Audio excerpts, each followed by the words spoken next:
I think are very standard right now in the meta, Melina. Blackfeather, so strong, flexible between lane, jungle, crystal, weapon power. And then you have Arn, who's such a mobile, strong captain that just provides so much stability for the team that it's on.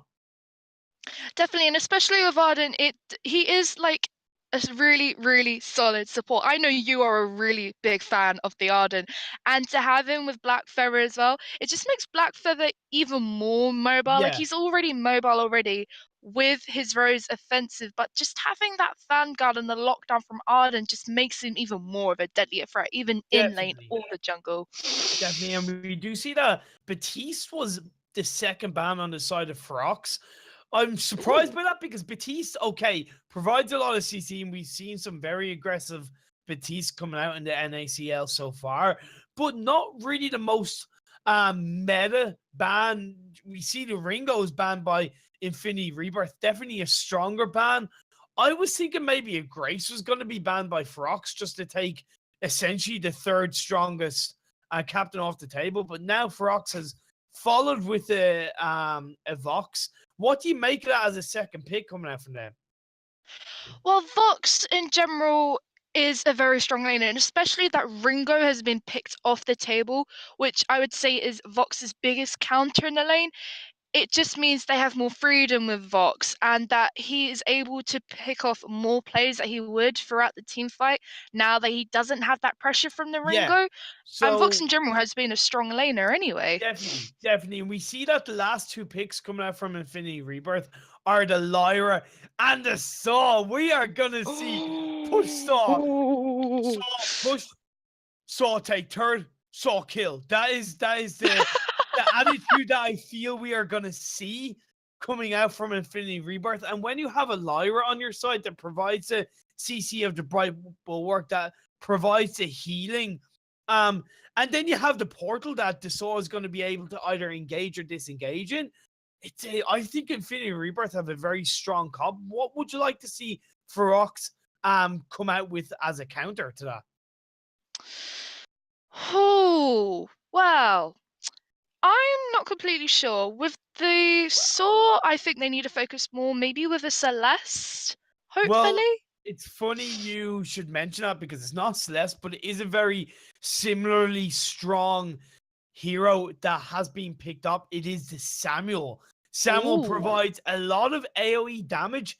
He's able to kite back, which could spell good news against the Saw because the Saw is very immobile. And when you have the Drifting Darks coming out, followed by the damage dealing Malice and Verdicts, it could Mhm. really take a grip onto the Saw and do a lot of damage. And I think it's going to be hard for Blackfeather to maybe take control on the side of Infinity Rebirth because you have a lot of kiting potential coming out from Feroxx with the Vox and the Samuel.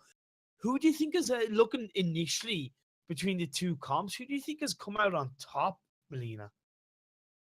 I am not entirely sure, for they both have their ups and they both have their downs within this draft. But I believe with the Lyra Saw push comp, at the end of the day, 9 times out of 10, it always wins the early. However, it can fall off in the late. So I believe that with the comp of Vox and Samuel to like sort of counter it, especially the Samuel, as you mentioned, the kiting ability. I think they might have more of a chance against this composition than anything, just because they Yeah. have that range advantage. Yeah, so we are just waiting to get into the game. There has been a small technical issue, I believe, because I'm not personally in the game party right now. So we will find out what Whew. is happening. However, just to kind of bring up one slight scenario for you, you have a very good siege comp on the side of Feroxx. So if they get their rotations absolutely down to the nail, you could have pressure coming out onto the Saw. You could have him being pushed back, and then you could even have the opposite in terms of Feroxx doing the early game damage onto the turret. And I think their main focus has got to be objectives, even though that's of course an objective that is kind of the main should be the main focus of every team. But with a Mm. particularly strong comp like Samuel and Vox, and with the defense that Arden provides, they really have good potential to just burst down these turrets early as possible, gain this better map control, and then they will be able to dictate the team fights going forward.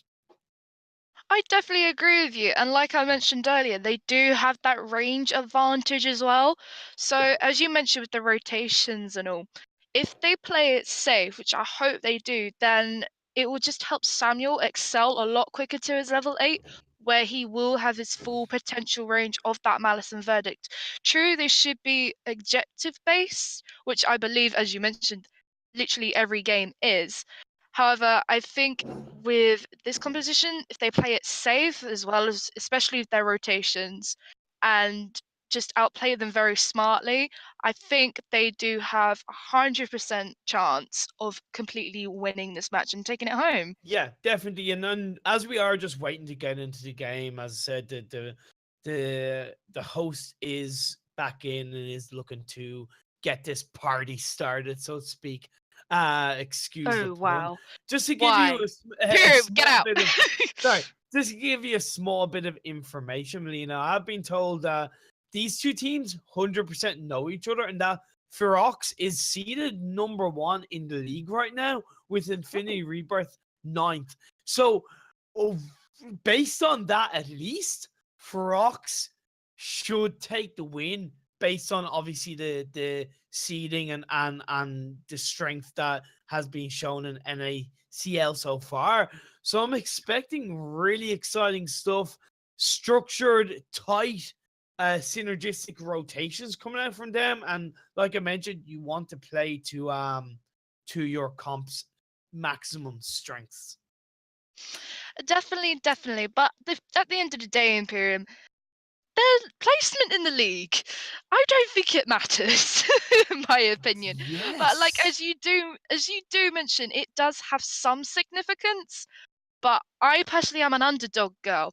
I do love my underdogs. Even if you're not number 1, it's always good to see people who are of a lower rank to try and beat the current best at the time. So I am just interested. I'm happy. I'm really hype. And I don't know about you, Imperium, but I don't know if I can handle it. Are you ready? I'm ready. I'm absolutely. I was born ready. I've been casting NACL for the last 3 4 days. And I am ready for this. He's all ready to go, I'm lads. ready to go. But based on the information that we know and we've been told, and the comps that being picked, I'm really excited to see what these two teams make of it. You have a very, like I said, and like it's known, you have this push saw in lane. You're gonna have the Lyra that's gonna provide a lot of early kind of poke onto both the Yeah. Arden and the Vox. So if and actually another scenario is, we haven't talked much about this CP Blackfeather, Melina, because CP Blackfeather is very dangerous, but does take a little bit of time to scale up. Normally requires uh, 2 items on his build, or 2 items on his build before he becomes dangerous. Whereas the Mm. Samuel, once he hits level 2 and has even 1 item on his build, is very strong. So could we see less of a rotation up the lane and more of an invade in the jungle? Ooh, bit of an invade there as they do take the mid-tune. Lyra is taking a lot of damage here from those Malice and Verdicts. Like you mentioned, Samuel hasn't even got his first item yet. He's already doing a load of damage already in the early game. Healing flasks, luckily, have not been popped out yet. Oh, but it looks like Mozzie's coming to rotate from behind the Drifting Dark, and the Malice and Verdicts are trying to land. And First Blood does go over to Feroxx. Tazuki already just able to survive by popping his fleeting healing flask, with his roadie run there. Looks like Blackfeather does rotate up, but it's a little bit too late as a lot of pressure is being put on by Blanks at the moment onto the Saw, which I'm really surprised about. It should be the other way around. It should be, but we saw the perfect example of what I mentioned could happen. The Samuel rotates up, deals out that Drifting Dark, the Malice and Verdict wipes out the Lyra, And that is what I expect us to see, because look at the Samuel. He's already nearly finished his jungle rotation. I don't think he's not going to go for the sentry. He's going to go up the lane, help Vox, and then do pressure. Absolutely fantastic. It is fantastic, especially with the pressure he's coming out here with the use of his drifting duck. He's just poking away very slowly here with his Madison Verdicts. Hello, Selmore, however, is just poking there in the lane, hopefully trying to catch out Mozzie, but it looks like he's not going to. Doesn't know what's happening. It looks like they are going to back off though, and it looks like Black Feather is going to rotate down, maybe take that mid-century as well, or if not, he may contest for it against Mosg here.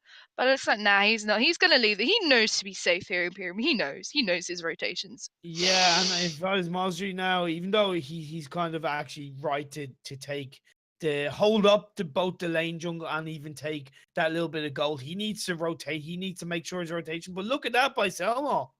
Oh, Selma with that damage already coming out from the on point. However, an Imperial Sigil is put down to help him. Malice and Verdicts are coming out from Moshi, and the focus is going straight on to Lyra here. But it looks like she's going to fall. However, the Saw does slow them down with his suppressing fire. So it looks like they won't be picking up that kill there. But I love the focus change here coming out from Feroxx. It changes almost instantly here. It looks like they may focus here on Selmore, but instead he is just going to rotate down to the backs. However, they are rotating up into lane. Blanks is taking a little bit of damage here. However, a lot of pressure is coming out. And Samuel's coming up here with the beautiful Malice and Verdicts, and Larry does go down and use the Drifting Dark. But it looks like Suzuki, the Healing Flask has saved his life. He should have died, but it looks like he has no choice but to back out here, hopefully. Mozzie, don't pour back. Do not pour back. Go for that siege. Go for a turret, because we see that Selmore has taken the backs off Feroxx, but now there's no point in doing that if you can't hold the turret, and that's a fantastic. See what I mean? Typical example, the turret goes down in 4 minutes against a Saw and Lyra. Really good stuff by Feroxx. It is honestly fantastic. This is what I mean with the range ability. With this Samuel, it is helping them so much. And I mean so much. The players already coming out phenomenal. And it looks like hopefully more players will be coming here as Selma is going on to mostly that damage of 270 from that on point. However, the Drifting Duck and the Madison Verdict, he's able to kite back. And it looks like he is in a little bit of trouble here. I don't think Selma is going to get out of this. However, he is trying to take the backs, trying to make the most of being here. And it looks like he does take both of the backs here. Moshi, however, is really low. He could turn around. Fate of Heart lands, and so does the on point. Unfortunately, that Vanguard saved Moshi, and he was able to live from that.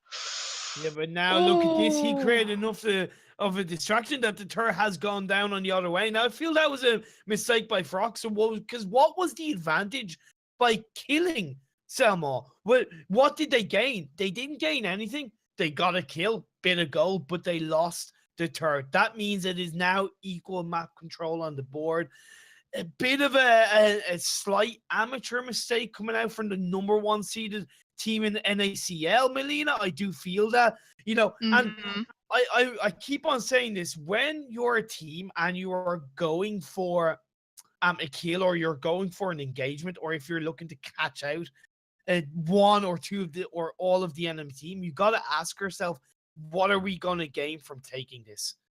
If you're not going to gain anything, there's no point. Yeah, I totally couldn't agree with you anymore. I think maybe with that they may get the Black Feather. But speaking of Black Feather, he does rotate up beautifully, Razor Fences into blanks. Wait for it does come out. And it looks like Suzuki may not go to sleep here, as it does get blocked. The Oblivion Malice and Verdicts are going back onto Kaneko. But it looks like the focus is going on to Summer, and the Samuel picks up the kill with the basic attacks Imperium. The Vanguard is going in onto Lyra. She's taking a lot of damage. She pops a healing flask in the sigil, but I don't think it'll be enough here. The pokes on that Malice Verdicts already just missed. Suppressive fire coming out from the sword to slow down Mosji, and it looks like he is chunking a lot of damage, but he does pick up the kill with the Malice and Verdicts coming out from Saw Imperium. Oh, I am loving these. But now Feroxx do need to kind of focus a little bit as a team, because Mosji is going to really risk getting caught out, and it seems like he might lose life because Suzuki did take that. Oh, and that on-point damage of 300 coming out from Selmo. However, he is focusing on Blacks. He's trying to kite away, but the damage from the Rose offensive does give Selmo that double kill. And oh, the CP Blackfeather Imperium, as you said, with his one item already, is already starting to scale. It's starting to show, and it really is starting to hurt It Blank's is. emoji here. It is, but that was definitely a false gain by Feroxx because they got the kill on Lyra, and instead of it took a while to get the kill on Lyra, and instead of essentially wasting time, they could have gone on the gold mine as a 3-man team, and they would have easily have secured it, I feel. Whereas now, 2 members of their team went down. They lost a gold mine, and now the gold is actually at a disadvantage for Feroxx. Even though they're ahead in kills, they're 2k gold behind. And that, if they continue that strategy or that lack of focus, they're going to just they're going to go deeper and deeper behind, fall deeper and deeper behind, and potentially risk losing their own game, Lena. They possibly could, but just looking at the items at the moment, however, Feroxx is ahead when it comes to tier 3 items, especially with Samuel and the Vox. Vox has already got 2 complete items. He's just picked up his breaking point. It looks like Samuel here may have is like working towards his broken myth, whereas Blackfeather, he now does also have his aftershock. As you can, there is just the imbalancement of the items finished here in Imperium, and like you said, it is going to put them at such a disadvantage when it comes to the next fight coming up. And speaking of which, beautiful portal in and the wait for it, and the Oblivion does get blocked as well. Phantom response, beautiful gauntlet. But however, Selma just surviving does pick up the kill onto Lyra, whilst the Vox does get the Lyra instead. So however, just picks up and dies unfortunately to Blanks. The roadie run was not enough. That beautiful damage coming out there was mental. He should have died. I'm sorry. He should have died. Yeah, That but should have been an ace. but it was the 2-on-1 situation, and really good focus by Selma to jump onto Samuel because, okay, he got really put down low by the Samuel, but the Samuel was kind of pushed a little bit too far forward, and Blackfeather is able to take advantage and jump on that. However, with the Vox having breaking point and the defense coming out from Arden, he just got the better of both the Lyra and the Saw. So really interesting, and overall an even trade between the 2 teams. And I feel both will just kind of go back to the drawing board and just kind of look to make sure that when they do engage, or that they engage properly and look to secure an ace. Yeah, definitely. It looks like they may be wanting to engage here, but it looks like Infinity Rebirth don't want to fight in the jungle, as both teams do rotate up to lane here. Both things could go either way here, but it looks like they want the engage. They have the arcane passage up, which was used beautifully last time they get onto the Samuel. However, it looks like they are just going to play a little bit of the poke game. They are being a little bit passive here. It looks like they are just going to rotate back down. I do think they do want to fight. They look like they want to fight, but instead they are going to go for the gold mine here. However, I really hope Feroxx do testify for it here. 2-man rotation or 3-man rotation. It looks like the Drifting Dark is coming out of the Malice and Vert. A beautiful arcane passage into it. Oblivion does not land, but the damage coming out onto Blanks connects. The gauntlet does separate both the teams from each other. Samuel does get incredibly low. Blanks is on hardly any health at all. Samuel is kiting back using his Malice and Verdicts onto Suki, who is just getting healed up by that Imperial Sigil. Vox, however, is trying to get away from this Blackfeather, who just wants a one-on-point to kill him, but unfortunately it's not able to kill him. Beautiful engage coming there, but the Faint of Heart does pick up that kill. Raise offensive, but unfortunately Chamtu does pick up the kill with his Blood for Blood. Saw is rotating up, as it looks like he was able to be capable of taking down the Samuel, but unfortunately no ace. No aces, No ace, Imperium. but Infinity Rebirth got the gold mine. So they essentially won that team fight. They secured the gold mine. They're able to push the turret a little bit more. Okay, they have to be careful. Chamnu dealing out the slow on the. Oh my god! I'm just gonna leave it to you to carry this on. It's so Atlas. alright. There you go. I There completely you go. forgot about that. My humble apologies to everybody on stream. That was just a complete mind blank on that item. So I do apologize about that, guys. Imperial, don't worry, it's late. Yeah, that's my It's excuse. I'm late. It's sticking to it. okay. So, look, Feroxx, they would be wise to go for the Crystal Century right now. It's an objective. They take an objective, they gain a tiny bit more control on the map. Really good rotation and really good decision making by them because they weren't going to get a third. The gold mine isn't stacked up enough for it to be worth taking them. Taking the Crystal Century off the table for now and taking it down to 2 lives, perfect decision. Definitely. And as you did mention with the map control, for Ferox, they definitely do have it, especially with the amount of vision being placed down from Chamyu already. Lyra, I believe, has not placed hardly any scouts as much. She's either not placed any or she's hardly placed any at all. And it's not helping them at all. Even though Ferox can predict when they're coming with the use of their vision, they're still sort of getting outplayed a little bit when it comes to getting separated. However, they are able to turn it around though with the vision they do put down. And I know you can agree with me, Imperium. Vision is key. And this is when the we need vision actually comes helpful ping. It's funny because Lyra has seemed to listen to you because she's got a couple of scout traps, got a couple of flares, and they have a good rotation that they're able to go for it. And now look at this. Feroxx is backed off. And now Infinity Rebirth are going to have a free gold mine. Free gold mine for everyone in the audience, Melina. That is right. Immense gold payout to the side of Infinity Rebirth. Fantastic for them to dominate as a 3-man team. Keep control of this jungle area between the vision and the gold mine. Really good stuff for them. It's a bit like they're turning and saying, no, we control it. But speaking of control, Arcane Passage is going in. They are using War Treads. War Treads has been popped to try and engage in them, but however, it's not working. The Malice and Verdicts coming out does bring Saw ridiculously low. Beautiful gauntlet does stun up Selmore here, and it does separate both the team. Rose Offensive out of it, but it looks like they are going to try and poke down this Black Feather with the Malice and Verdicts. However, Samuel backed off and it looks like he's trying to go for Saw. No! But it looks like Vox is going to try and pick up Selmore here. He's desperately trying to run away. But it looks like On Point does try and save his life, but it looks like he may go in here. Oh, I speak, cast a curse. Imperial Sigil does just about save his life. Atlas does go down onto Lyra, however, not really effective here against this Black Feather. Saw is now back full HP. However, everyone else is pretty low. It looks like they're going to back off. I cast a curse myself. You did indeed, but hey, Why? look, that can happen, and you kind of didn't. I don't think we both expected it, but it was a really good save. However, it's not much of a difference. But if they had have kind of stepped away to focus the Black Feather, they actually could have gotten the Crystal Century again. So Feroxx, they just need to kind of keep their focus. In my opinion, they've just lost focus one too many times because in a team fight situation, I actually think they have the better of Infinity Rebirth, at least right now, just for the huge amount of poke and siege that they have with the Drift and Dark, with the resonance bounces, and the fact that the Vox has Metal Jacket, he has Breaking Point and Poison Shit, so that is just doing its own thing. And Mozji is doing a fantastic job having the broken myths. But we see the engagement, Melina. Oh, it looks like War Treads is popped onto Samuel. Oblivion does come down, but it does get blocked. Beautiful gauntlet again to separate. Then Selmore is trying to get onto Mozzie here.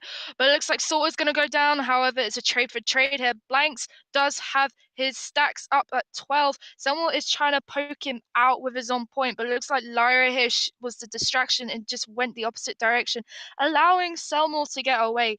But it looks like we can see the clear focus from both of these fights, Imperium. Every time a fight happens, they always split. And it either goes for one team or it goes for the other way. And I don't know who's going to win at the end of the day. Well, okay. At least in this situation, as it was he picked taken it by up the with Arden. the Vainglory. No, he didn't. He did No, not he didn't. secure He went to the Arden. No, if he stole that Vainglory, I would have said he's a god. Go for the sentry, guys. Take out the sentry. No, why are you backing off? I think it's very risky by Feroxx. Yeah, okay, they're going to be able to take the vision off, but they could have taken the Crystal Sentry and taken vision off the board and still have poured it back without Infinity Rebirth taking the Kraken. So yeah, I don't really agree with that. However, look, they've gone with what they've gone. The lane is kind of slightly pushed, so now that Feroxx are just going to be able to keep that lane pushed back, push it more towards Infinity Rebirth, and now we will look to see both teams trying to get the perfect engage. They definitely want to engage, as Saw and Samuel have now just boat up a fresh level 12 infusion here. Hopefully you'll want to see a team fight come out here, as the teams are rotating up onto opposite sides of the map. But it looks like Feroxx are just going to push for that turret there. Infinity Rebirth are definitely, hopefully, going to testify for it, for I don't think they're going to allow it to happen. But it looks like they are both just clearing their waves. Somewhat a little bit out of position here, as he does use his on point to try and get into the backline. However, Moji is just using his Malice Inverted, but however, Wartrucks goes in, beautiful block onto the wait for it. Atlas pulled on both teams. The Oblivion does go down and it does get blocked as well. Beautiful gauntlet for the separation, but the damage is too much for the Arden from the Saw. The damage coming out on from Blanks is mental. He is stacked. However, Black Feather does connect and get him with the on point. Samuel is getting chased down. He's being slowed by the suppressing fire, but it looks like Suki isn't going to be able to get in. He is so low health. One more basic attack, and the first ace goes to Infinity Rebirth.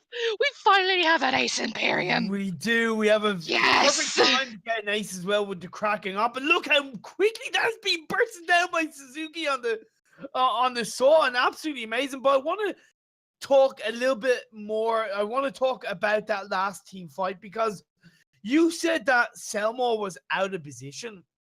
Yes and no. He was, but your Blackfeather, so you're able to reposition really easily.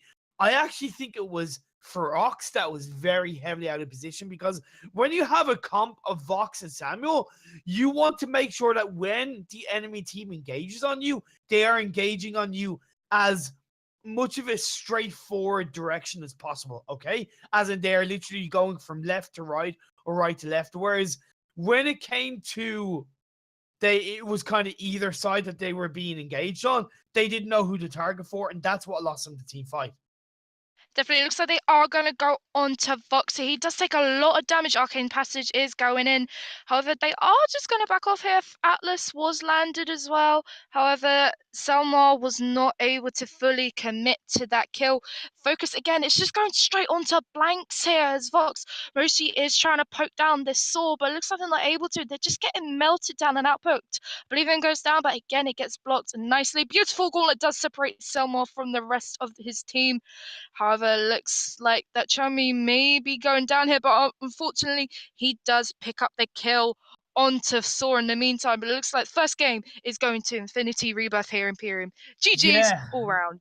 GG's all around, and for Feroxx, they're seeded number 1 in NACL right now, but they got outplayed by Infinity Rebirth overall, because you had a fantastic comp coming out from Feroxx that was able to seed shirts. They got the first third, but I feel that as a team they were not as focused as Infinity Rebirth, especially when it came to the late game engagements.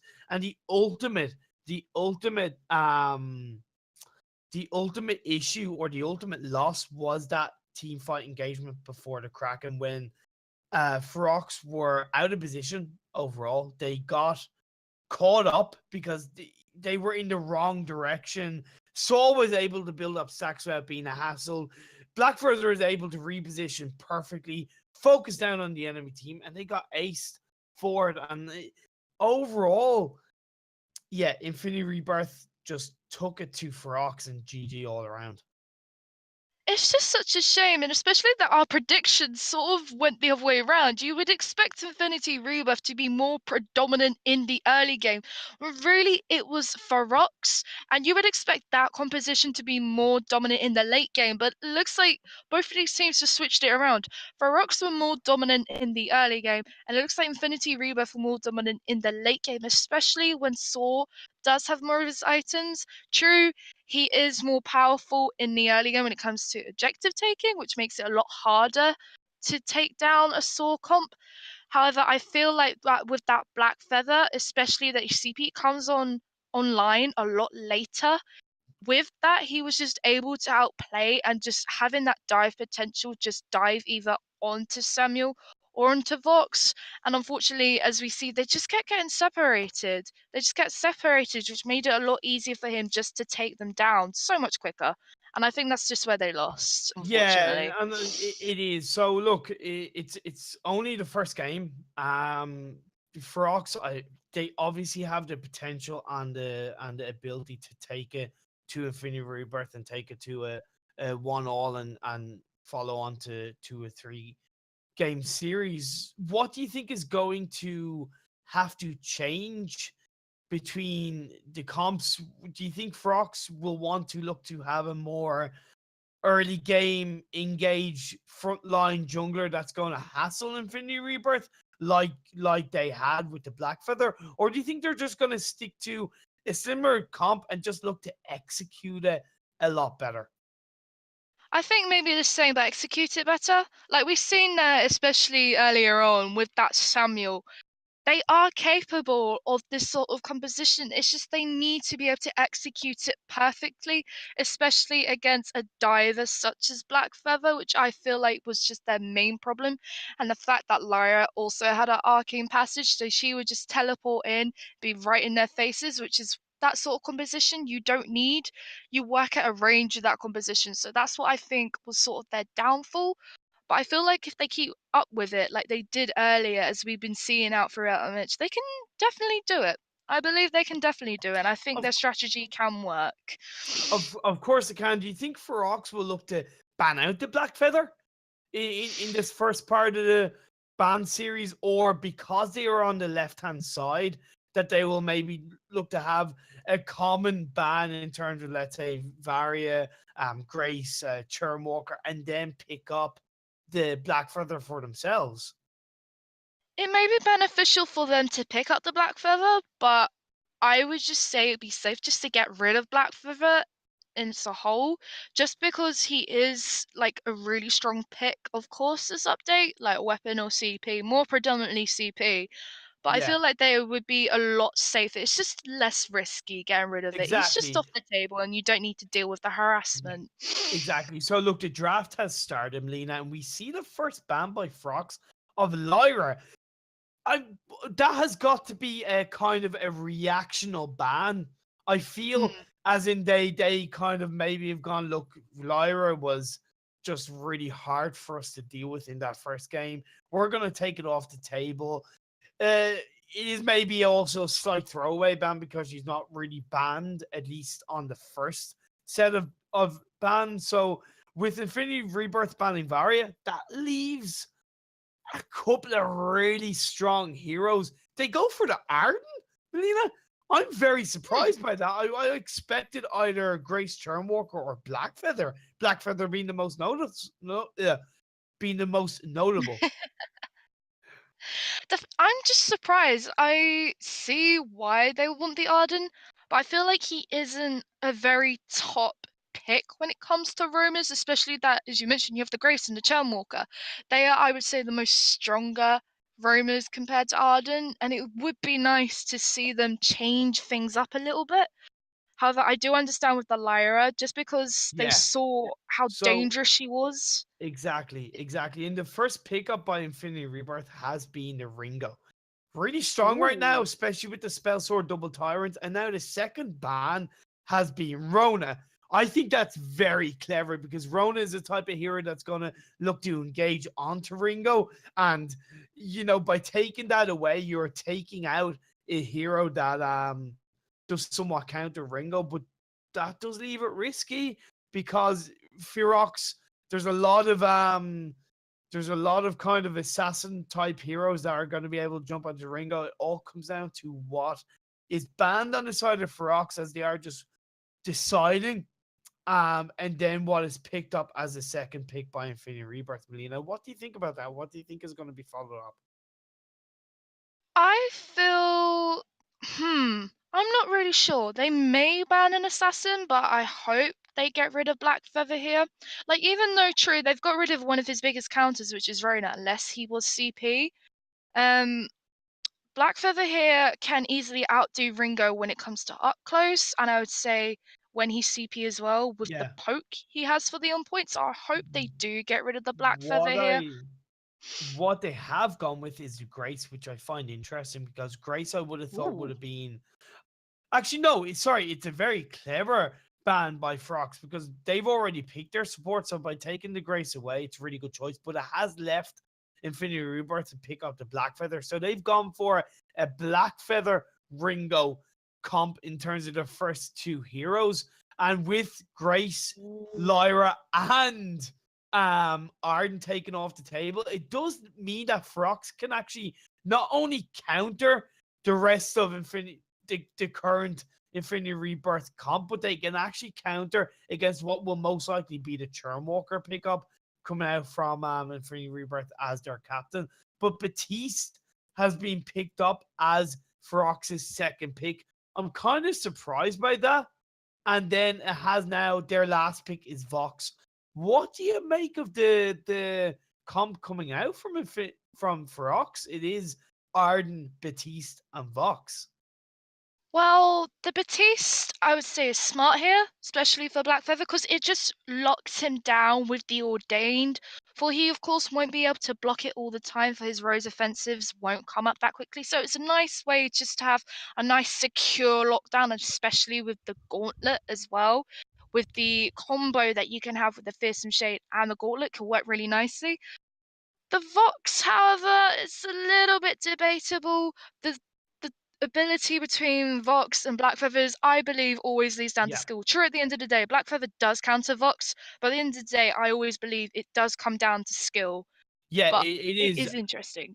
And the last pickup has been Churnwalker. And the reason why Yes! the reason why I question Ferox's comp, okay, is because the best way you counter a Churnwalker is having a dive comp. As in, if you have a ranged comp, Melina, you are giving the Churnwalker as much chance as possible to land his hooks onto the all of your team and then deal the AoE damage. Whereas if you have frontline heroes that are able to dive onto the Churnwalker and all of Infinity Rebirth's team, you shut down as much possible chance uh of the hook and chains being hooked onto your team and overall win a team fight. So I don't think that was the wisest comp choice by Feroxx, and based on what Infinity Rebirth have as a full-on comp and how they secure the first game, I think they have the second game in the palm of their hands.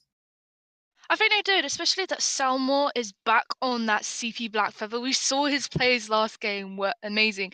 And the composition of Black Feather and Churnwalker together are generally known as a very, very strong composition. It's really hard to play against it, but I really hope to see Feroxx manage with it. They do have the kite ability again, but they are going to have a little bit of a problem when it comes to the matchup of Batiste here, just because, as you mentioned, they do need more of a dive. But I hope that they will be able to outplay this and they should know what they're going to be doing here for Rox. They learned from their mistakes already, from the power of Black Feather with the poke that he has and his positioning. I really hope they will be able to take that on board and just learn to play around it and just win these team fights a lot easier. Yeah, we will see. We'll see as both teams are looking to just contest the mid-century here. It looks like they are going to test for it, but Infinity Rebirth looking to pick it up here. Hook and Chain's coming out, but the beautiful damage. Oh, the damage coming out from Selmore there already from the Batiste from being empowered. First Blood already goes down with the beautiful lockdown of the Bad Mojo and the Ordained. Koroniki is trying to run away. His Hook and Chains was doing some damage, but it looks like Feroxx are just going to back off here. Just ouch from Batiste in the early game. Just ouch, Imperium. It hurts. It hurts. I can hear the pain in your voice as the damage came out from Batiste. But this is what we saw from Feroxx in the last game. The early game damage, the early game kind of aggression. What they need to do is they need to follow that up between the rotations, between the team fight engagements, and make sure that it's structured and that they take advantage of it and then turn that into objectives and turn it into potential earlier aces. And speaking of earlier races, nice rotation coming down there from Infinity Rebirth just to pick up Moji there. Just They seem to be really coordinated here, Infinity Rebirth, and especially with their rotations. And it looks like they may be looking for more aggression here, definitely, as we did see earlier. However, it didn't work for them in the first engage. But it looks like they know what they are doing now. So they are just all going to back off. They're all just going to shop up. They all want that damage just so then it will give them more of an advantage when it comes to team fights. But we are just going to have to see what goes on here, Imperium. Yeah, we will, and it's kind of we're at 1 kill, 1 kill apiece. The gold advantage is going over to Infinity Rebirth right now, but it's early on, and obviously it's a little bit as we do see the lovely little bit of kind of trolling. I think I always find that actually kind of a fun thing to do if you're a team, just to kind of I think it's actually a way of showing respect to the enemy team. However, less about that. Let's talk about any potential engagement that's coming up. We did have a little bit of poke coming out from Summer. Their China land is on point.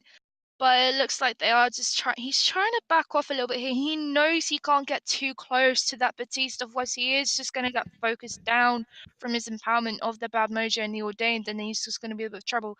If the Black Feather does go down, it looks like Feroxx are also going to rotate down. So it looks like Selma may be a little bit out of position here as he is rotating around to their backs, maybe hopefully trying to teleport. But it looks like Feroxx have turned their attention to lane to stop a potential push here from the ring and the Churnwalker.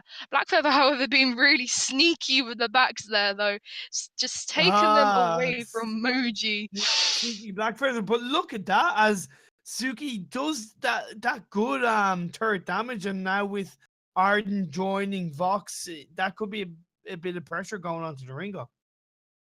Could be pressure going onto Ringo, but it looks like Koro is a lot of trouble here. The empowerment there for 300 damage coming out from that bad Moji as he does go down. Little bit caught out there for trying to secure that mid treant. I can see why he did him. Unfortunately, it just didn't work for it. Now it just leaves Suki in bad position. But it looks like Cell War is coming up. He does get caught in the Ordained though from that Rose offensive. However, that on point damage though coming out from him. Looks like they are gonna all back off though, luckily, and they're just gonna farm and be all happy days. Happy Yeah, days. yeah. Infinity Rebirth, happy days. Infinity Rebirth need to just kind of like I think scale it back a tiny bit, because CP Blackfeather does take a couple of items come into his own, and once he hits the 2 or 3 item power spike that we see from Blackfeather, and also with the Ringo getting the spell sword going into a single and then overall a double tyrants, as a team they will look to forge all their powers together and then look to take an ace. I really do hope they will try and secure really early. So we've been seeing a lot of aggression coming out from both teams here as they are now both rotated up into lane. They may be looking for a fight. However, Hellfire Brood does go and it lands onto blanks. Ordain does come out, but it does not quite connect. Hook and Chain going onto Moji here as he is about half health. They're just poking them down quite nicely here, and they're putting a lot of pressure on, especially this Ringo into Vox here. Blanks is having a bit of a hard time here. Although, wait for it does come out just to silence them and getting them to back off here as the lane is pushed. Moji does rotate up. Ordain a beautiful fearsome shade. All the damage from the Bad Mojo and the Ordained from that fearsome shade as well. Just annihilated Zuki here.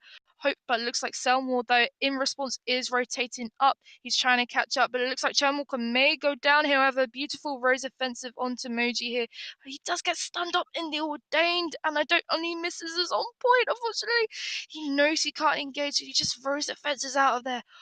Oh, they're playing really risky. They're playing really risky. I likey. This is where mistakes do come as well, Imperium. Just taking risks like this. It's Yeah, just make. If I had nails, I'd be biting them. both teams are playing a little bit scrappy right now, I think. But okay, the first turn has now gone over to Infinity Rebirth, which is good because they've done their best to push it. Maybe getting a little bit exposed in the process, but they've done their job. Objectives potentially is the best way of turning a game into a win. It is. It comes down to objectives. If you can take the objectives as early as possible and control the map by doing that, you give yourself and your team the best possible chance of winning this. The gold mine is full, so I think the next engagement will prove will the next engagement by either team, whoever wins it, will look to take the gold mine and the process would be the best choice. Possibly here, but it looks like fight is also breaking out here again. Selmore is trying to get up, but a beautiful stun does come out from Chermore. But however, it wasn't enough. The damage from the bad Moji was too much for the Black Feather. Moji is just trying to poke around, and Suki's just trying to poke them out, but it looks like he is being a bit of a pain for that Chermwalker, just locking him down with the Ordained there. And the empowerment as well comes from that bad Moji. It's really hurting, especially with his Dragon's Eye, where he's just stacking them up. He doesn't need that Shatter Glass as much here. He's just bursting them down too much too quickly, and it's just the repositioning here from Infinity Rebirth is just hurting. But a beautiful gauntlet. That's a great gauntlet coming down. However, the fountain is popped out, but it looks like Churn is going to go down here. He does save Suki's life, though, especially with him having that reflex block early, just getting out the gauntlet. Nicely done. Yeah, and with the wombo combo, now I'm gonna hold off my opinion because we are seeing a bit of an engagement coming out there, Melina. Little bit of an engagement. Looks like they're going for a poke with someone. Is trying to engage, but he can't really. He's just getting poked. Please do not 1v3. Do not 1v3, as tempting as it could be. But it looks like they aren't going to. It looks like they are just going to back off. Luckily, Selmore is just going to play it safe. He knows you can't really engage him. And as you mentioned, they're going for Goldmine Imperium. It's like they're listening to you. Well, yeah, because Yay! objectives are so important in this game, and yeah, it's a bit risky because you have the Vox and the Batiste following, but it's taken over. That's really good by Infinity Rebirth to just take control because as a team, a lot of the game comes down to psychology, Lena. Okay, as a team, Ooh. if you can psychologically say to the enemy team, "We control this game," it will make the enemy team maybe back off more. It will make them more nervous going into an engagement, and that overall gives your team a better physical advantage. Definitely here, especially as the trespass does land. However, Black Feather just this bursted down by the bad mojos coming out from Batiste here. Corona also does get taken down though from the stacking there as well. Hellfire Brew does connect onto Moshi, however, less damage is taken as he does get a Vanguard.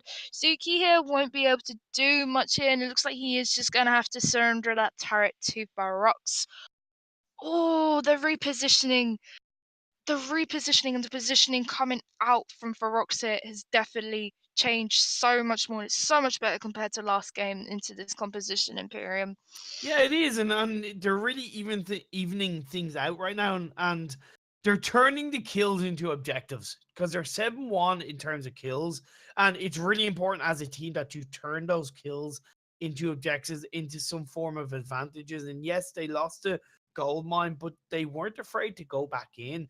You're seeing the Batiste do a lot of damage with the Dragon's Eye clockwork, being able to spam out the bad mojo, being able to do the job that Ordained does. And what I really want to see is I want to see the Gauntlet go out in a really in a team fight position. That Gauntlet should be activated so that it's as far away from the enemy team that's going to run outside the bubble, so that the Fearsome Shade comes out, and that means the enemy team has the choice of either blocking the Fearsome Shade or blocking the Gauntlet, and there's less chance that they're going to be able to block both, if that makes sense. And that will potentially give Feroxx a really good chance of winning a team fight. However, they're pushing lane after Infinity Rebirth took the gold mine once again. Looks like they are going for an engage here. The Hellfire Brew was used. No need to block it as it's just unnecessary. Beautiful Gauntlet does come out though from Chanyu. Fearsome Shade does go, but it does get blocked, so they do not get stunned caught up in that Gauntlet. Fountain does come out, and the beautiful Trespass, but it gets blocked, and very well played from Chanyu here. But it looks like they are just getting poked down, unfortunately, by this Batiste and this Vox.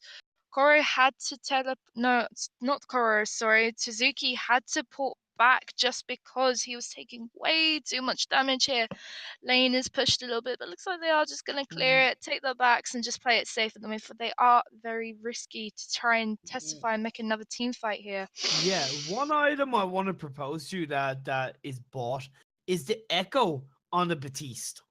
Okay, because yeah, if he gets an item like a Broken Myth or an Eve or Shatter Glass, yes, he's doing more damage, but the Echo will provide so much CC on the Fearsome Shade and allow blanks to be safer in a team fight engagement while still dealing out the massive damage that we know Vox deals out. Do you think that'd be a good choice to build an Echo on the Batiste? I would definitely, especially that at the moment, it seems that Infinity Rebirth are struggling a little bit, even though they are capable of blocking the Fearsome Shade already. Just having the Echo will just cause even more problems, especially for Selmore and Suki, who just don't have a lot of defense going on at the moment, especially with Suki. By having that extra Fearsome Shade, it can definitely just take him out, and then it'll just make it a lot easier to take out that Black Feather afterwards. So an echo here would definitely work here. It would just throw them off even more. I'm not saying they are being thrown off at the moment, but they are getting caught just a little bit just Yeah. because of the amount of CC they have compared to them. Now, is a Churn Worker going to get caught out? Chad Walker is getting caught out here, unfortunately, and they just need to be more careful here as he does get caught. Black Feather does recognize this and he just backs off home just to be safe, doesn't want to get caught up. But whilst in the meantime, it looks like they are going to get this turret here. Black Feather is just poking out here.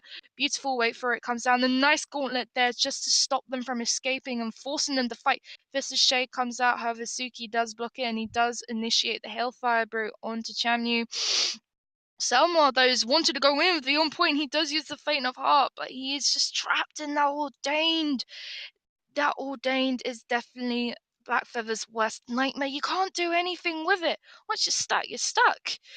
There's just no getting out of it, unfortunately. And I feel really bad for Black Feather because he can't do anything.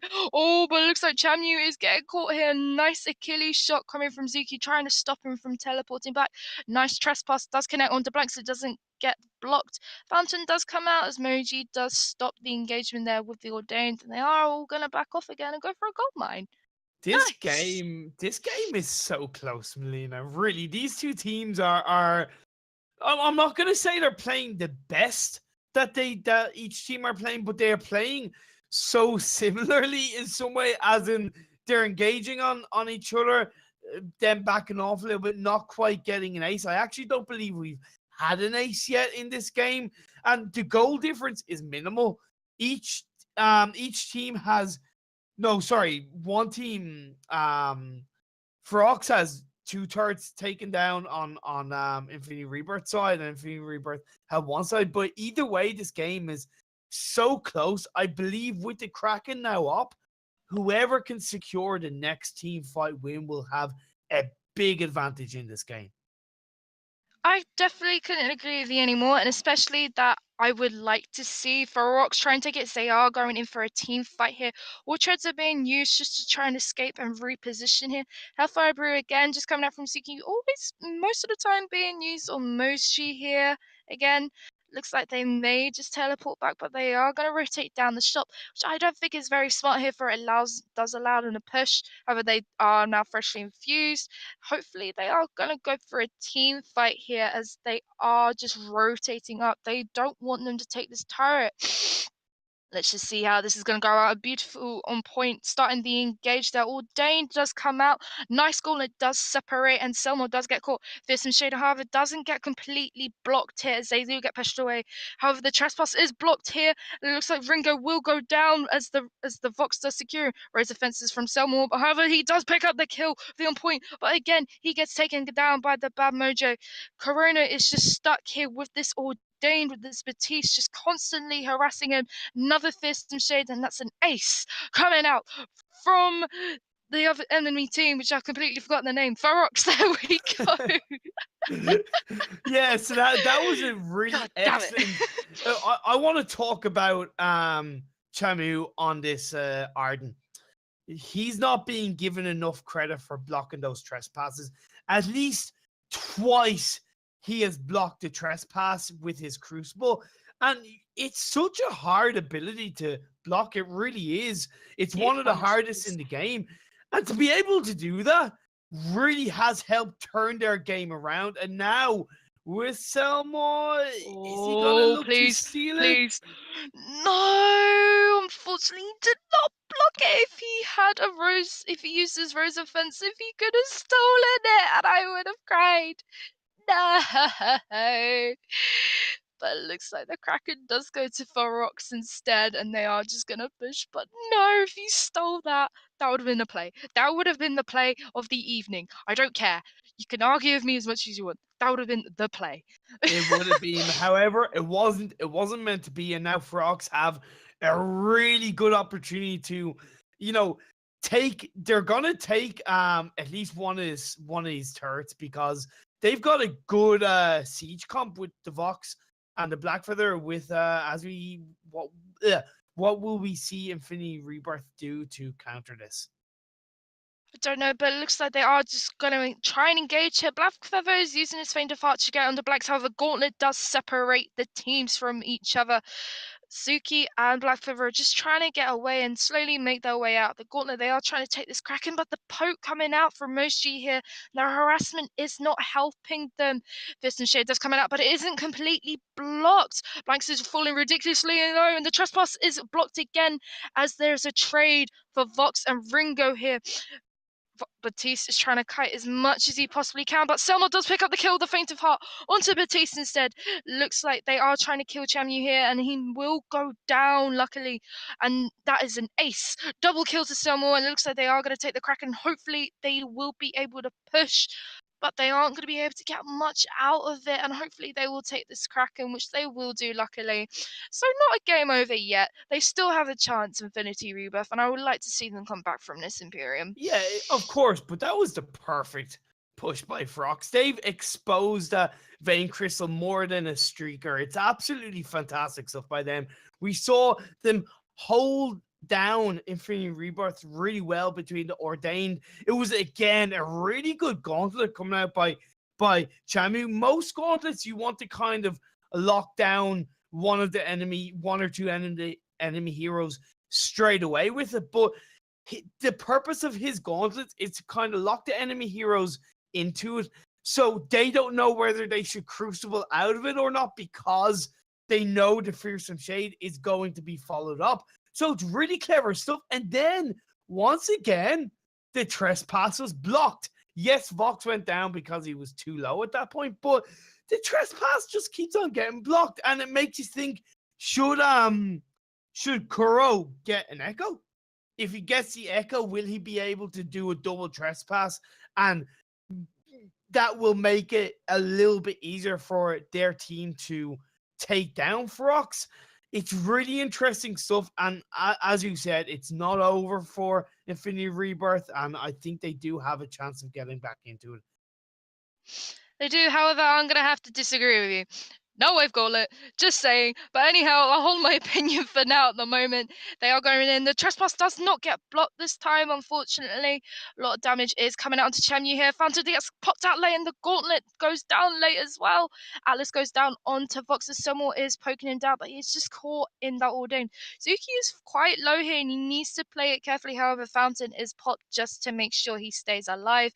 Crystal Sentry is taken, and it looks like they're going to rotate down, but Selmore is just poking, and they may hopefully turn around here. Hook and Chain connects, and he does get pulled in. Looks like they are just hopefully going to go for this Kraken instead, for they know it's their only chance, but it looks like they may be going for a backdoor here, but it looks like Blanks is just going to clear the lane. He's got no clue at all that this is just being taken. They are taking Kraken, and now it's their turn to push and show that they can take this Imperium. Did you Whew. say you disagreed? You disagreed with the color cast, Yes, I Melina? disagreed with you. Called correctly. Infinity Rebirth got such a good engagement. They called out Arden. He wasn't even able to fully activate the gauntlet before he got taken down. And this is really good stuff. And one thing to point out, you mentioned the back door. Feroxx do not have enough crit and damage in any of the heroes that actually backdoor, it will only fail. But we will see what kind of push is going to come out now. Oh, the damage, however, I will disagree, is not completely failing here, as it does bring someone Zuki to half health. This and Shade do come in, and wasn't completely blocked. They are just going to push, but it looks like focus is going to Zuki here. He does get bested down. He does start to slip, and he does manage to take out the Batiste, but the Fox does outplay him with the 8 breaking point stacks. Koroneko is repositioning himself with the trespass, and Selmore is just taunting and blanks a little bit here on point. It looks like he is just going to have a cheeky 1v1 here. Atlas does go down and very offensive, but looks like he is falling ridiculously low. Gauntlet picks up the kill! Beautiful Gauntlet! That was the key Gauntlet to do this. Blanks looks like he is just going to finish here. Kraken is half health. He's just pushing. Koroneko can't really do No, anything here. they He is just going to have to they don't die. know what to do. They don't know what to do. Blanks went to go to try and finish the game, but now he's turned back. Look to kind of finish off the Turnwalker, and all this time, the Kraken is bearing down onto the turrets of Feroxx. And at this point, you've got to think that, yeah, they've got the ace buff, but now Ringo's back up. Black Feather is going to be back up in 17 seconds. And still, they haven't turned around and gone for the Kraken.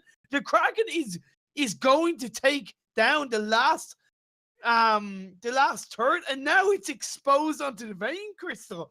This is crazy stuff, and look at this. I think that Feroxx are going to take this, though. It is insane. However, Moji is taking a lot of damage. He does get killed, but unfortunately, it's not enough. I think they took the risk here of just rushing it. True, they had Kraken open, just sewing away at their Vein Crystal. Oh, the play from Feroxx there was very smart. Oh, risky but smart. Yeah, that was really good stuff by Feroxx. I thought, like you mentioned, I thought it was really risky for them to let the Kraken, bear down on their turrets and take it down. But you got to give credit where credit is due. They took the chance, they took the opportunity. They knew, because they were one game down, that it was essentially all or nothing. And fair play to them, they took it. It was a really even game, though, Melina. So, I kind of want to know is what do you think were the make or break plays or moments, or between the builds and the heroes, that caused Feroxx to take this game? I would say the make or break moment was definitely that last team fight. Mainly because they already tried to stop a team fight with the disengage and the poke that they had with the fearsome shade. It already brought Black Feather and Ringo down to half health. And then when they saw that with Infinity Rebirth, they're trying to push even more of that Kraken. They saw that opportunity. They turned it around. They dived straight onto that Ringo. Even though he was able to pick up a kill, he was taken down almost instantaneously. And unfortunately, when they did take another turret after that Kraken, Vox just outplayed the Black Feather there, and it's just a little bit too cocky. I would say they got, Well, even though true they had the Kraken and they think they could push, I think they just got a little and bit too cocky also, and just got outdone. one thing to point out, okay, yeah, Zuki only had a reflex block, Melina. Do you think that was basically not enough defense for the Ringo, especially in the late stage? And also, he had the bone saw, but didn't have a breaking point. Even though breaking point isn't really popular, it could have made a difference in the team fight, because they were a little bit elongated. And in the kind of later fights, if he had had maybe a touch more defense, like an Aegis or even weapon power defense, even an Aegis, because it gives both the reflex block and the crystal power shield, and had the breaking point, I felt like the Ringo could have done just a little bit more damage. He could have done more damage with the breaking point, but at the same time, the bone saw, they did build quite a bit of armor against the Ringo, so having the bone saw does make sense for it. It's just allowing him to shred.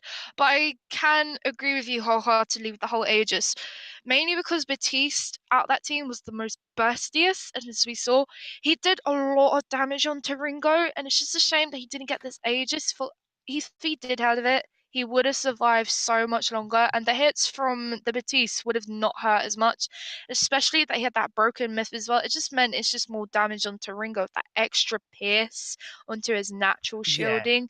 He just couldn't stand it. He just couldn't really survive a lot, to be honest, and it's a shame. Yeah, it is. But look, this is one game apiece, Melina. This is really good stuff. And we are going to a 3-game series. I feel a little bit hurt because I kind of want my caster curse to kind of continue. However, I love casting games, and I love casting these exciting make or break games between these two very close teams. And the draft, Especially I me. feel, especially with you, of course, this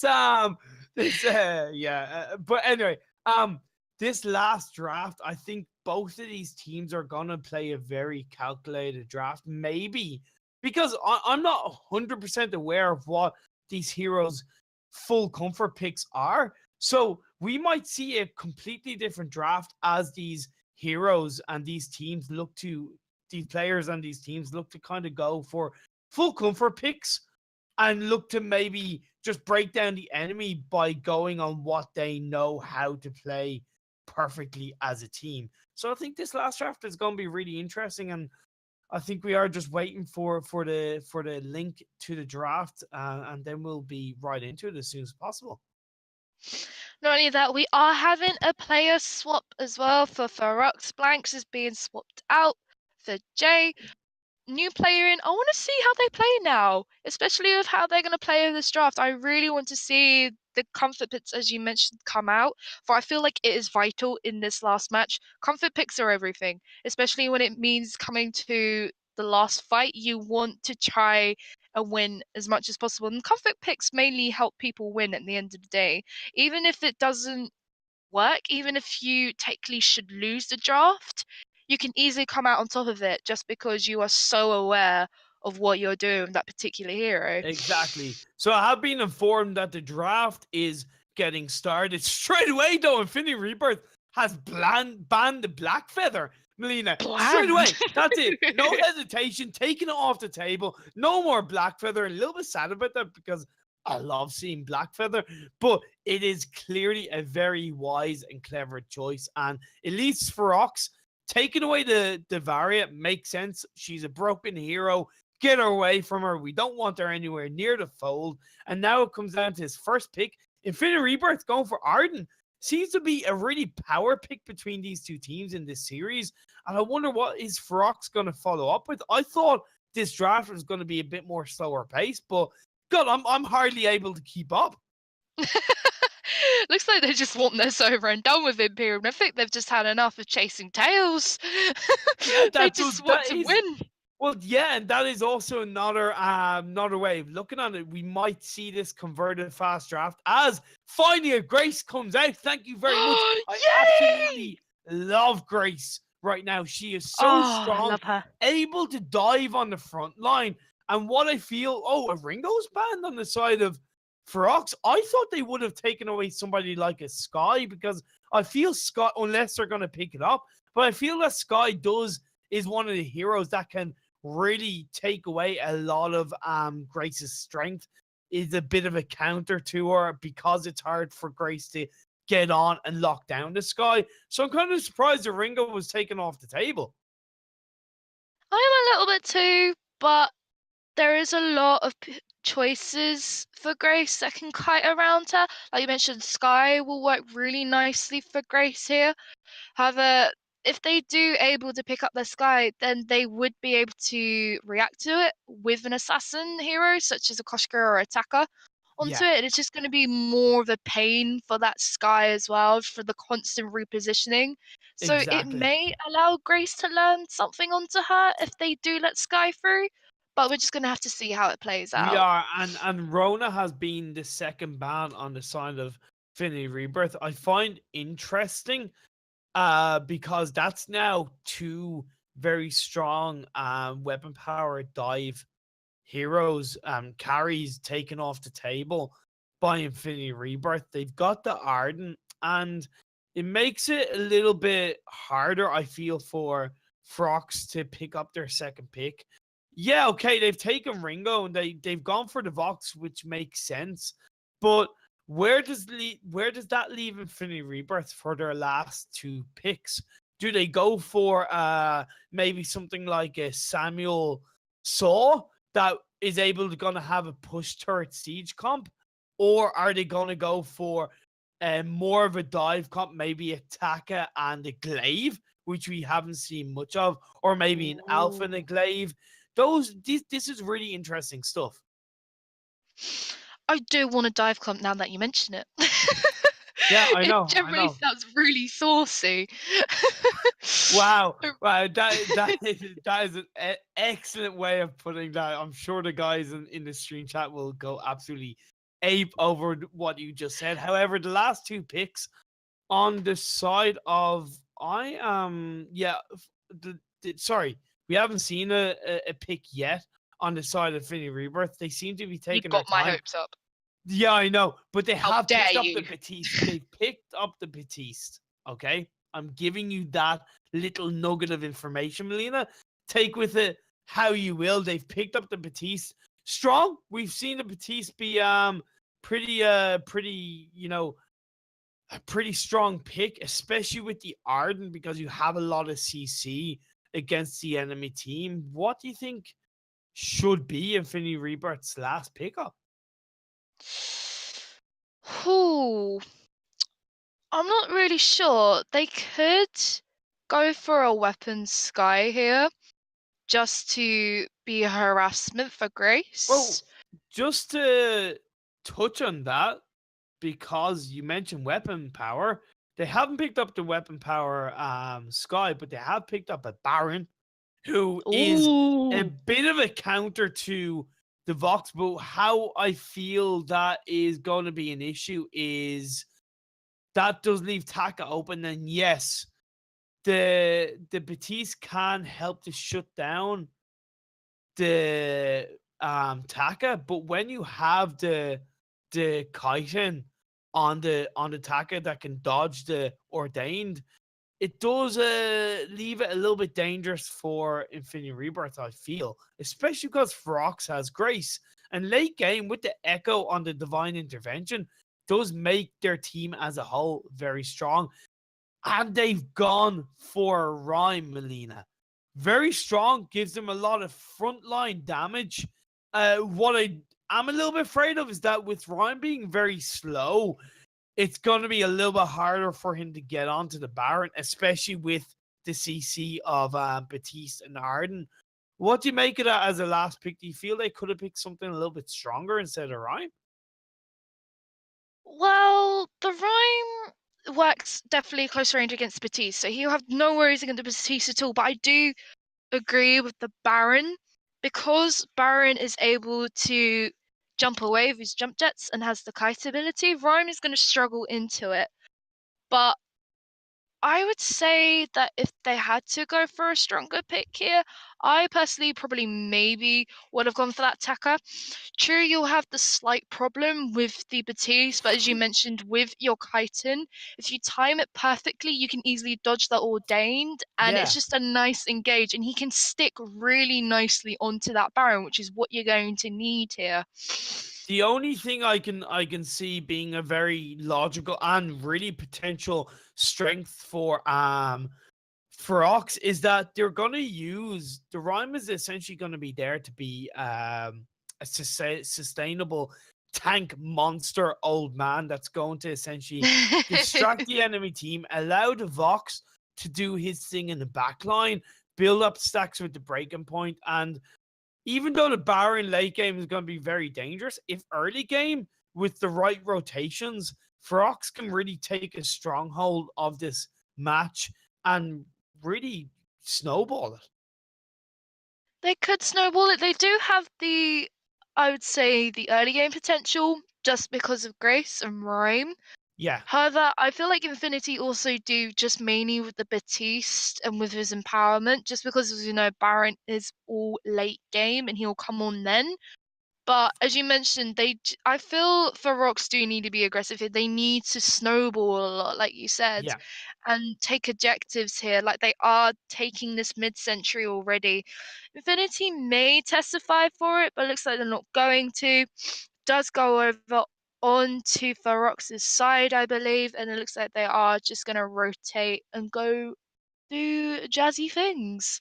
Yeah, and I like the instant recall by the sub day song, and this is the first time we're seeing him in the match, so it's going to be really interesting on what he brings to Feroxx as a team in terms of his play style, giving us a lovely, sexy, smiley emote there for us to enjoy. And by getting that, by porting back and kind of trying to start his rotation as early as possible, they again have the chance to take the mid-century again and maybe then do a possible rotation up the lane, do a bit of an invade and put more pressure on either the Baron or the Batiste. I feel like they're already putting enough pressure onto this Baron already with Grace, with the benediction and everything going onto him. However, as a response, Selmore has rotated up just to poke, just trying to get them to back off, but like, oi, this is my Baron, how dare you? No touchy. But they are going down to the Rhyme, where he is trying to take the mid-treant here. But it'll be interesting to see who's got it.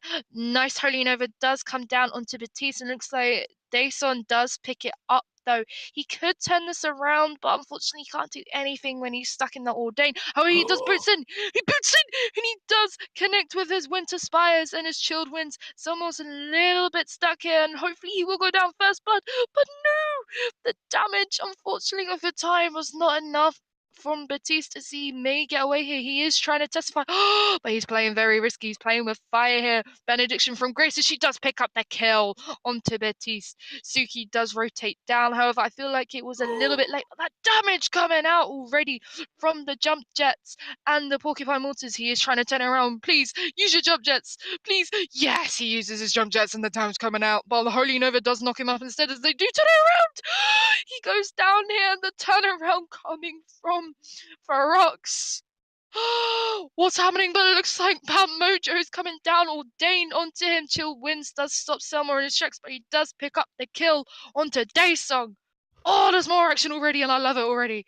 I don't understand what Kuro was doing, because if Kuro had of, I get that he's taking the backs of of Feroxx, but what are you doing to the game? Because if he had have rotated and kept with Suki, Suki would have survived and have gotten the kill on both the Rhyme and the Grace. So you know, you gotta ask yourself as a team, what am I gaining by going for the enemy backs as a support? You're not gaining anything. But what are you losing? You're exposing your carry who's trying to help the jungle. You're exposing your carry to getting killed, and that's what happened. I feel like that you sound really familiar, and this has happened to you in a scenario before, Imperium. Well, yeah, but I harp on about it so much because it's true. The simple thought process as a team that you want to take, especially in kind of the semi-competitive level, is when you go for an objective or when you go for an engagement, you ask yourself, what am I gaining out of this? If I win, what am I gaining out of this? If it's an objective, yes, you're gaining an objective. But if it's a team fight engagement, you ask yourself, what am I going to gain if I win this? If it's just a kill, is it really worth it? A little bit of gold. Whereas if you don't go for that kill and you go for an objective, that's way more an advantage to the overall game development for your team that will push you to take it at the end. Definitely, and definitely. So look, these teams are actually playing a bit more of a passive game. We've only had 3 kills on the board. The goal difference is very minimal, 1k to Feroxx ahead, but that's really nothing. They have taken down the first turret, which does give them more map control, but it doesn't really say much when both teams are playing just a little bit passive. It really doesn't, and I want to see more of an engage like we did see earlier, but it looks like they are just going to push up for turret here. They might testify, and Infinity may cause a fight here to get them the back off. Moji is trying to go in a little bit there with Suzuki, but the jump checks does connect onto him, and the wait for it does land as well, as he does connect with his level 6. Daesung does land the Valkyrie onto him, and he gets rooted up, stunned up, and everything up as he does get taken down. But the Fearsome Shade was not enough, unfortunately. A little bit late coming out from Selmore there. Moji is just pushing up the lane. He may be able to take down someone here. Holy Nova does miss. Someone, however, is getting a little bit caught here. He got caught up by the chill winds. He is popping his healing flask, but it looks like he's going to escape from Daesung here. Fox, however, in the meantime, is just going to get a free kill here onto Koro. He's trying to run away, although no, I cast myself, god damn it, as he does boots away with his healing flask at the hand to try and escape. It looks like Rhyme is going to take stuff. Rhyme is just going to take stuff, but they won the team fight. Okay, Feroxx, they won the team fight and they got the kill when it was needed. Instead of chasing the Arden, they should have gone for the gold mine. It's full. And yes, the Rhyme has taken out the Batiste, but again, turn that into an objective gain. Getting another kill isn't going to do anything. Take the Crystal Sentry. It's what they've done. Turn your attention. Take the gold mine. They're not going to lose a third. Don't go back. Take the gold mine, guys. Seize the moment. You know, look to keep control of the game because every minute counts in this, especially as it's the last game in the series, Melina. And you want to kind of keep that psychological and literal physical pressure on your enemy team by taking objectives. It is the first thing that the enemy team is going to see. They're going to see enemy team has gotten gold mine, and that's going to say to you, oh well, we don't control this map, we didn't know they were taking it. So yeah, seize the moment. That is the moral of my point. That is what I'm trying to say. Seize the moment. If you have control of the game, look to keep control. I'm going to be honest, I thought you were going to insert a very passionate speech there. But seizing the moment. In the wise words of Martin Luther King, I have a dream that one team will seize the moment.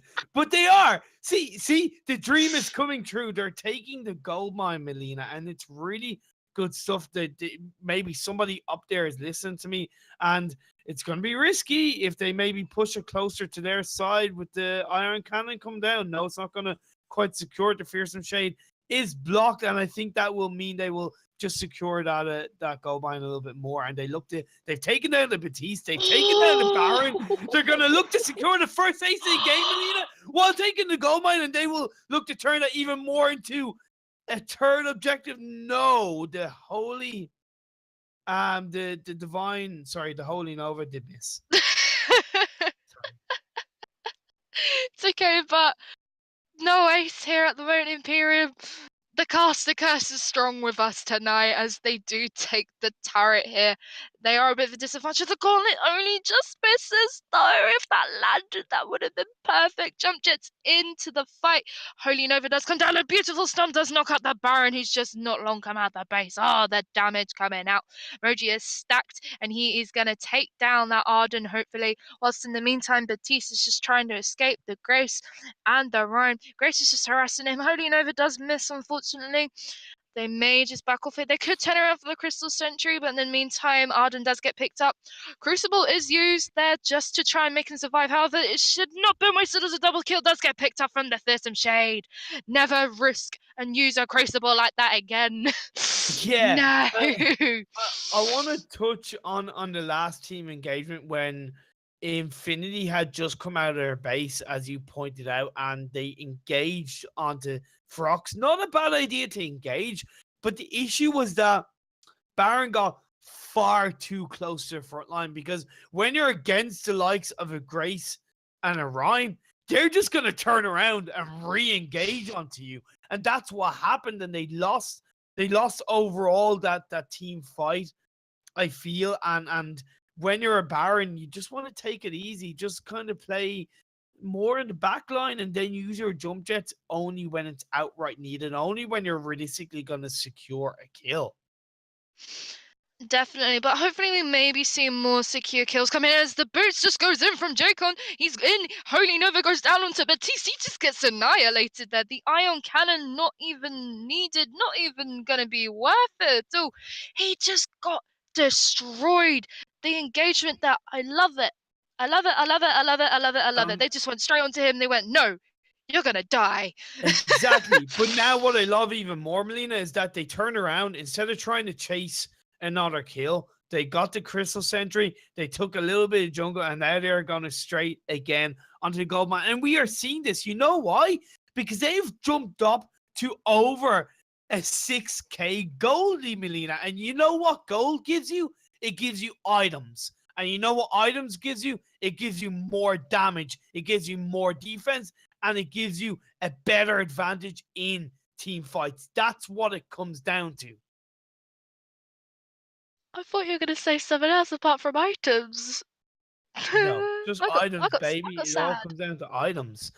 That's what it comes down to, Melina. Really, it does. And when you're a team, you get the objectives, you get the gold, you get the items, you give your team overall a better advantage of taking this team fight. Really good stuff, by the way, coming out from Shamu, just to hold the minions so Vox can get up there and kind of build up his gold lead even more, because that is super important. So zero turrets taken out by Infinity. Feroxx have full advantage. Maybe we are seeing why they are the number one seeded in NACL right now, Melina. We can definitely see it come through here. Like we've been seeing how they've been playing and sort of how they've been changing and adapting their play style throughout these last couple of matches. It's quite nice as they do go on. Jump Jets does go in. He does escape, but it looks like Moji is going to pick him up with the basics. I spoke too quick. The healing flask comes out to save his life. He even pops his own reflex book just to make sure he doesn't die from the wait for it. The engagement there from Feroxx was nice. They are gladly picking them out one by one very slowly, and it's working really well here. But at the moment, they are in a little bit caught out.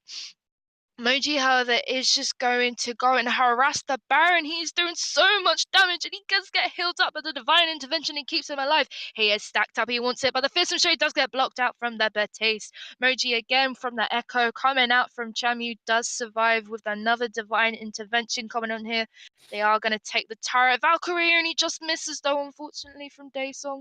And it looks like they are going to rotate around.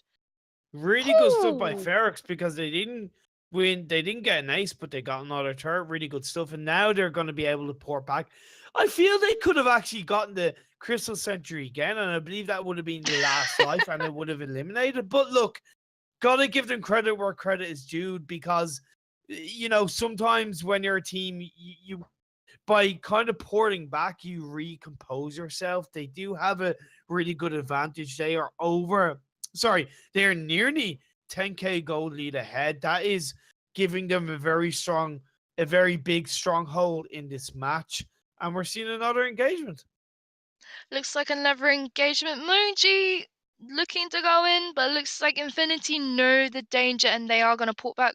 Koro, though, however, is just being there, just keeping out with flares. They do take the gold mine here, just so then he knows where their awareness is and where they are. However, it looks like he probably won't be able to go for it. Moji is just harassing him, trying to tell him to back off, whilst it's just being nice and secure. Behind Kanda comes down and it gets secured by the Baron! Ion Cannon, baby. Ah! When you see the enemy support essentially flaring out or giving vision to your team, I don't know why they didn't move the gold mine closer to their bush. It didn't make sense. Maybe they just got really confident, and because they've had such a advantage. But we do see Batista's caught out. Batista's caught out, and like you said, with the advantage. Oh, beautiful combo there with the Valkyrie and the Holy Nova. Like you said, the advantage. They do have the advantage here as they did catch them out. Moji is trying to 2v1 here against this Baron. here, however, and this Arden. Grace is going down with the Holy Nova, but the Iron Cannon comes out. Divine Intervention does save Moji's life. He falls ridiculously low.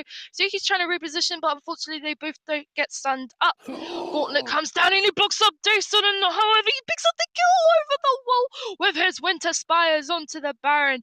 And it looks like Moji and Chamu are going to chase down this Arden. However, it won't be an ace as Selmore is now back up again. Hopefully they will rotate down to Kraken. It makes sense. 16 minutes in, the Kraken is up. Feroxx, I feel, is just they're being dominating, and I think it's gonna be. I don't want to. It's not over till the fat lady sings, as they say. And see, they're doing better now, Melina, because they've put the Kraken closer to their bush, and it means that if it's going to get contested, Infinity Rebirth are going to have to go closer and closer. And look at the Vox. They do, and the Iron Cannon does come down, but hopefully... Oh, the secures the kill with the cut! The godly plays coming out from Chorus. Feroxx having to back off. Beautiful plays. The Iron Cannon, the Vanguard. Oh, the turnaround! The fat lady has not sung yet, Melina. It's not over. It's why you never count a team out until that Vein Crystal is gone. Because what was really important about that Kraken steal was none of Infinity Rebirth died. So that means their push is the maximum push that it can be. However, they've got to be careful, because if Feroxx jump on them and they get aced, it could be game over. They are going in though. The gauntlet comes down. However, Zuki does take a lot of damage. Fearsome Shade not quite blocked there, unfortunately. Iron Cannon comes down as Dayson is jumping onto Zuki.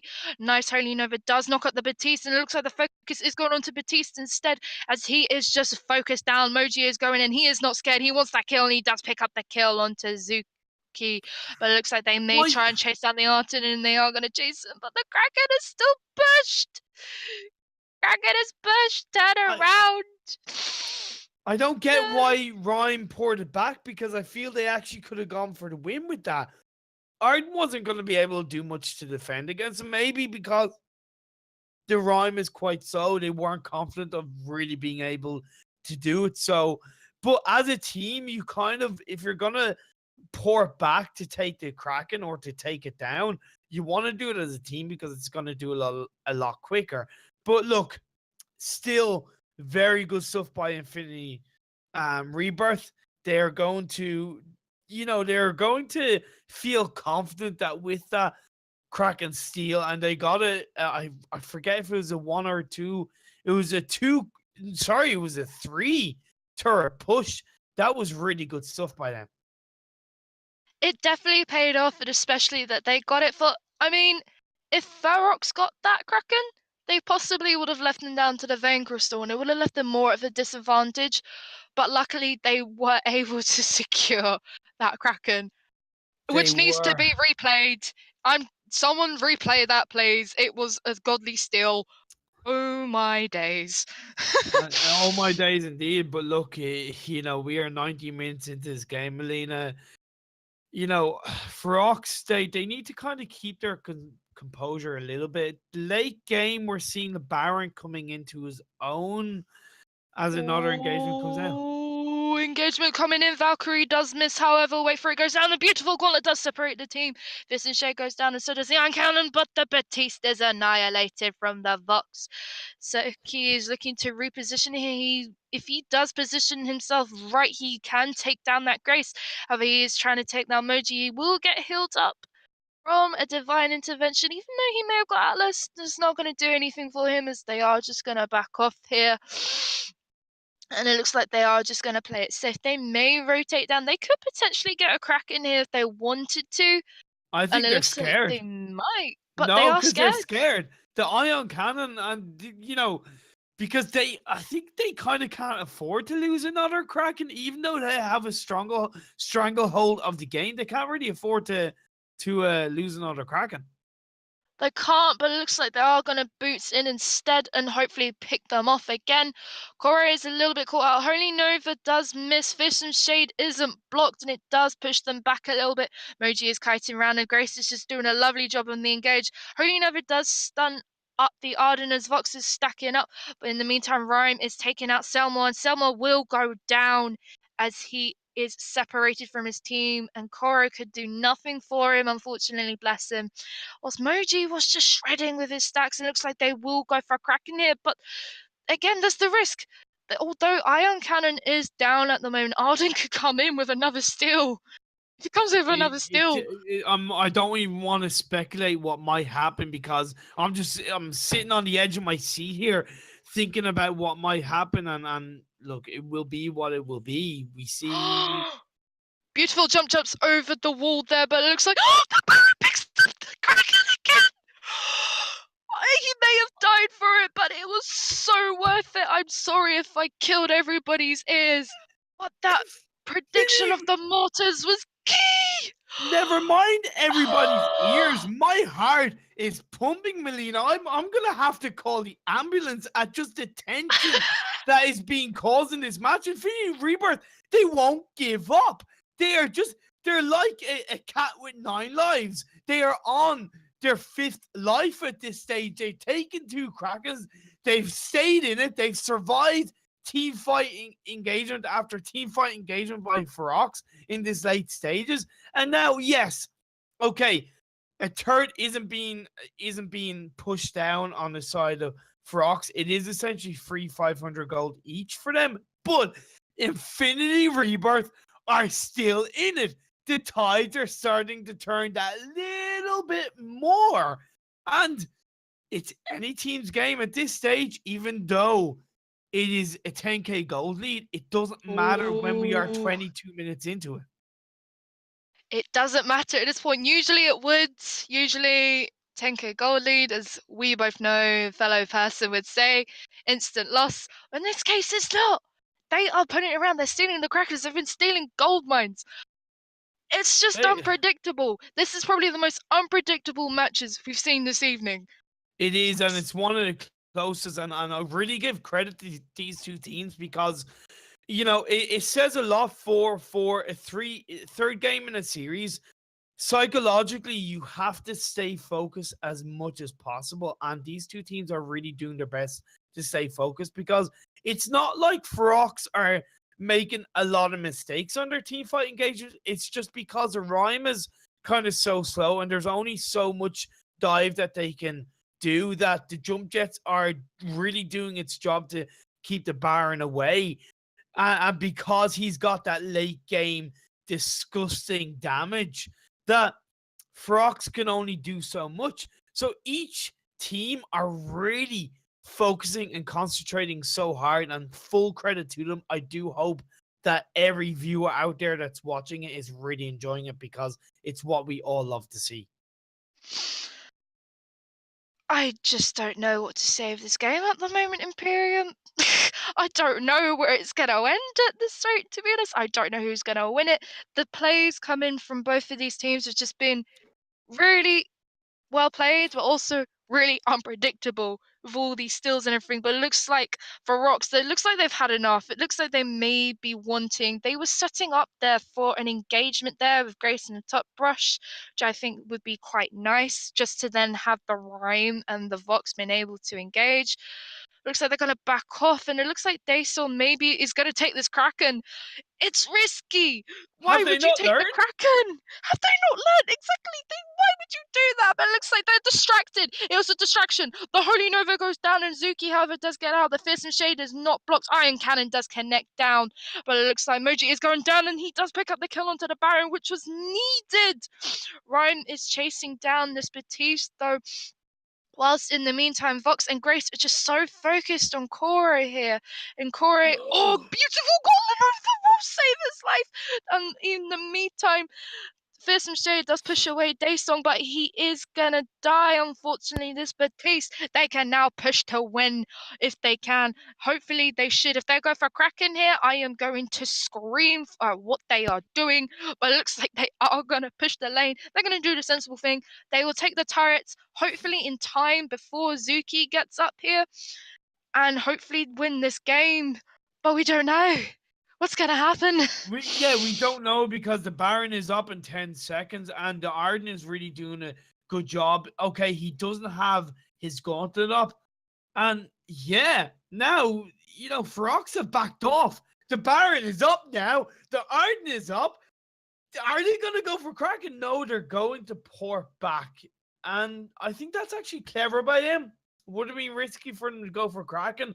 And we're 25 minutes into this. Where is this NA aggression, Melina? Come on, I thought these games were going to end in 18, 19 minutes. But I've got to say, it is one of the longest games I have had the pleasure to cast in NA. And it's fantastic stuff from both teams. It is. It's making me feel a little bit like EU, so I feel a little bit at home here with just how long this game is lasting. But as we've seen, there's multiple times this could have ended so much quicker. But no, they had to steal the Kraken twice now, didn't they, Infinity Rebirth? But speaking of Kraken, they're going for the Kraken! What are you doing? They could be baiting. It could be a debate coming out from Feroxx. It does seem like it's what they're trying to do. I hope it's a bait here. Rome is just going to go straight in. He's going straight in. This Batiste is getting knocked up. Holy Nova does not connect, and so does the Iron Cannon.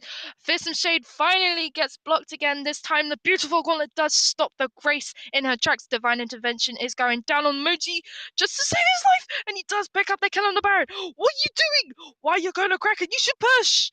You should push. It's a 2v3. No, I'm sorry. I agree with the Kraken. I do, because the Arden isn't going to be able to steal it on his own, and just getting the Kraken. Look, at this stage, it is outright secure in the game. I agree with it, and I feel that is unfortunately game over. The Arden is doing his best though.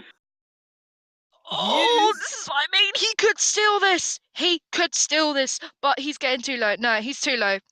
He's unfortunately too low. He went in too early. And it looks like he is going to die here. Kraken is secured. That's an ace. Finally, Feroxx do take this game home. Hopefully, but I don't know. I was just going to say, don't speak too soon, Melina, because don't cast a curse yet. Don't cast a curse, because Batiste is up in 2 seconds. Batiste is up now. So is Baron. It's not over till it's over.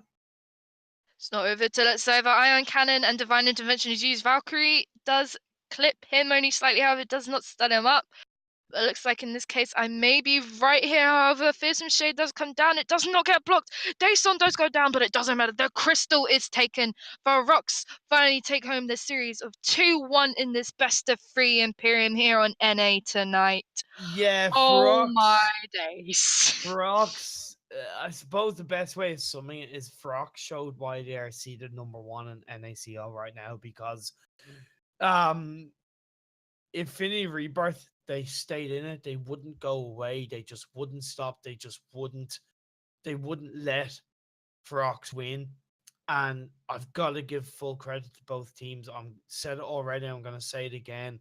And I don't think there's really much that can be said other than full credit to Feroxx for being so dominating in the early stages, because they kind of had to.